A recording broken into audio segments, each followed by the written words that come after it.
Now come to the next example. Suppose only one multiplexer and one inverter are allowed to be used to implement any Boolean function of n variables.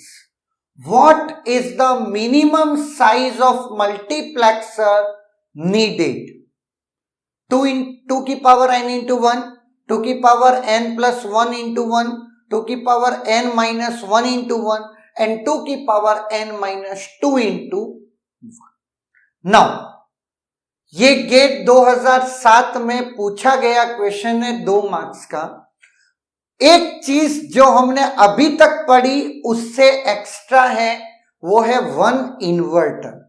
अगर ये 1 inverter ना होता तो हम by default true input C मानते, और अगर true input सी होता तब 2 की पावर n इंटू 1 का मक्स लगता for realising any Boolean function, हाँ या ना? नाउ लेकिन इन्होंने क्वेश्चन को थोड़ा सा घुमा दिया और इस क्वेश्चन को और पावरफुल बना दिया with the help of 1 inverter. Now अब बहुत ध्यान से मेरी बात देखना. अगर मैं 2 वेरिएबल की बात करता हूं और जब मैं दोनों ही वेरिएबल्स को सेलेक्टिव लाइंस बनाता था, वो इसलिए क्योंकि मुझे ए और बी ये तो यहां से भी मिल जाएंगे, लेकिन ए बार और बी बार सेलेक्टिव लाइंस ही कर पाती हैं, है या ना? क्योंकि बुलियन फंक्शन में तो सारे कॉम्बिनेशंस हैं, कोई डाउट नहीं है इसमें. नाउ तब हमको इसके सारे कॉम्बिनेशंस के लिए इनको सेलेक्टिव लाइंस बनाना मजबूरी बन जाता है. जब इनको सारे सेलेक्टिव लाइंस बना देते हैं तब ये मल्टीप्लेक्सर 2 की पावर n इंटू 1 हो जाता. क्लियर है ना? फिर मैं यहां पर 0 या 1 के कॉम्बिनेशंस यूज करके एनी बुलियन फंक्शन बना देता हूं ना. लेकिन इन्होंने इन्वर्टर दिया तो इन्वर्टर से क्या फायदा हो सकता है वो दिमाग लगाते. नाउ इसका मतलब ये multiplexer any Boolean function realise करने की कैपेबिलिटी रखता है, तो इससे बड़ा वाला तो चाहिए ही नहीं. 2 की पावर n प्लस 1 इंटू 1 ये मक्स से तो छोटा यही काम कर जा रहा है, तो बी क्यों लगाऊंगा? तो बी ऑप्शन तो रिमूव कर दिया सिंपली. नाउ अब सवाल उठता है कि एक इन्वर्टर से कितना बड़ा फायदा हम उठा सकते हैं.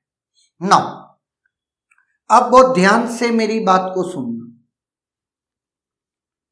वो ये कि आपका एक इन्वर्टर, लेट वो इन्वर्टर ए को दे दिया, तो एक तो ये हो गया और एक ये हो गया. इसने आपको दिया ए और इसने आपको दिया ए बार, है या ना? नाउ अब सवाल उठता है आपका फंक्शन क्या है. लेट मेरा फंक्शन है A bar B plus A B bar, let. तो ये मेरा बी है और जब ये बी है तो एक बार वो बी बार होगा I0 और एक I1, है या ना? नाउ ये बी बार है, इससे मैं ए मल्टीप्लाई कर दूं लाइक ये वाला, और इससे मैं ए बार दे दूं, तो ये मुझे क्या दे रहा है? अगर मैं इसको सॉल्व करता हूं मल्टीप्लेक्सर वाले से 2 into 1 mux, clear? 2 into 1 mux, तो ये क्या दिया? A B bar plus A bar B, ये एक्सॉर बन गया, है या ना? लेट एक्स नॉर बनाना है A bar B bar plus A B. तो क्या ऐसा पॉसिबल है? तो यस, अभी भी पॉसिबल है. कैसे? ये आपका ए है, ये आपको ए बार मिल गया, ये आपको ए मिल गया। नाउ अब क्या हुआ, A bar will be multiply by B bar plus A will multiply by B, ये आपको मिल गया। यहां पर भी मैंने एक काम कर दिया, मतलब मैं ये कह सकता हूं कि एक इन्वर्टर से मैं एक सेलेक्टिव लाइन को क्या बना सकता हूं, इनपुट के तौर पे यूज कर सकता हूं। सर आपने एक्सोर और एक्सनोर बना दिया, वो तो सिंपल थे। मेरे को तो एक काम करो, आप क्या बना के दो, ए बार, है ना, ए बार बना के दो। तो मैं ये कह सकता हूं ए बार कुछ और नहीं, बी बार प्लस बी ही तो है ना। अब इसका मतलब है आप मुझसे ये चाह रहे हैं, ए बार, ठीक है, ये भी मैं बना देता हूं। मुझे ये पता है ये आपका इन्वर्टर, इसने ए बार और यही आपका इन्वर्टर, क्लियर है। इसने आपको क्या दिया, ए बार A bar A bar B बार और नीचे ए बार बी, तो A bar B bar plus A bar B, it's nothing but A bar, है ना। तो मैंने ए बार भी आपने जो बोला वो मैंने बना दिया। बोले क्या सर आप ए बना सकते हैं, तो यस। अब मैं इन्वर्टर हटा दूं तो ये दोनों लोग ए हो गए, A into B bar plus A into B, तो ए कॉमन ले लिया, B bar plus B, B बन गया। आप जो कुछ बोलेंगे वो सब कुछ बन जाएगा। बात समझ में आई, किसी प्रकार का कोई भी हर्डल नहीं आएगा।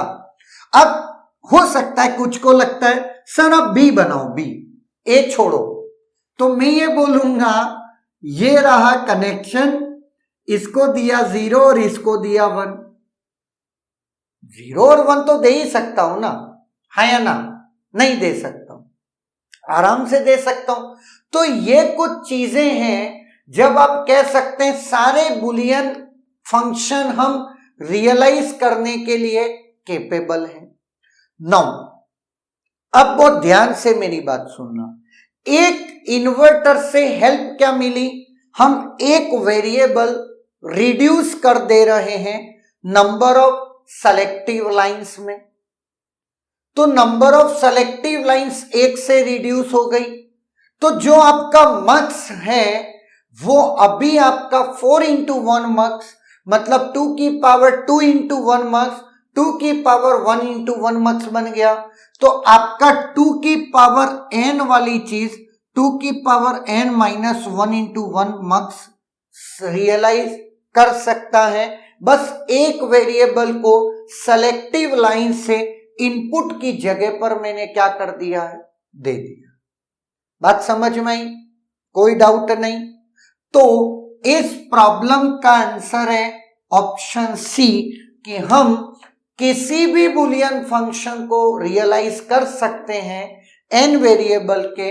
अगर मुझको 1 इन्वर्टर अवेलेबल है तो वो मक्स की मिनिमम साइज 2 की power n minus 1 into 1। Now अब आपको लग रहा है क्या सर 2 इन्वर्टर दे दिए जाए तो क्या फिर ये आंसर 2 की पावर n माइनस 2 इंटू 1 है? ये आपका होमवर्क है, क्योंकि ये इतना आसान नहीं। यहां तो सारे कॉम्बिनेशन एक वेरिएबल से बनाए जा सकते हैं। नाउ अगर आपने ए और बी दोनों को छीन लिया वहां से, तो सारे दो इन्वर्टर से सारे combination A bar B bar, A bar B, A B bar, A bar B bar, A B, ये सब पॉसिबल है या नहीं, ये आपको चेक करना पड़ेगा, क्योंकि अब आपको कोई और गेट अवेलेबल नहीं है। क्लियर है? अब 3 वेरिएबल में भी आप चेक कर सकते हैं। जैसे 3 वेरिएबल में अगर मैं बात करता हूं तो 3 वेरिएबल ए बी सी है, तो मैंने ए यहां के लिए रखा तो 4 इनपुट बना, बी और सी यहां के लिए रखा। नाउ अब आपका एक फंक्शन है A bar B bar C plus A B bar C bar plus ऐसे कर करके कुछ है। तो जहां पर बी बार सी बार है वो ये टर्म है, ए बार बी बार सी ये टर्म है, ये बी सी बार ये टर्म है और बी सी ये है। नाउ अगर आपको सिर्फ और सिर्फ क्या चाहिए, सिर्फ और सिर्फ आपको चाहिए ए बार बी, तो ए बार बी आप नहीं बना सकते। आप काम क्या करिए, सी बार प्लस सी मल्टीप्लाई कर दीजिए, ए bar B C bar plus A bar B C, है या ना। तो बी सी बार और बी सी ये आपको है, एक तरफ ए बार और दूसरी तरफ भी ए बार इनपुट में ले जाइए। कुल मिलाकर के आप एक वेरिएबल को सेलेक्टिव लाइन से इन्वर्टर के साथ इनपुट की जगह पर यूज कर दे रहे हैं। क्लियर है? Answer is option C, GATE 2007 का ये क्वेश्चन था। Is there any doubt?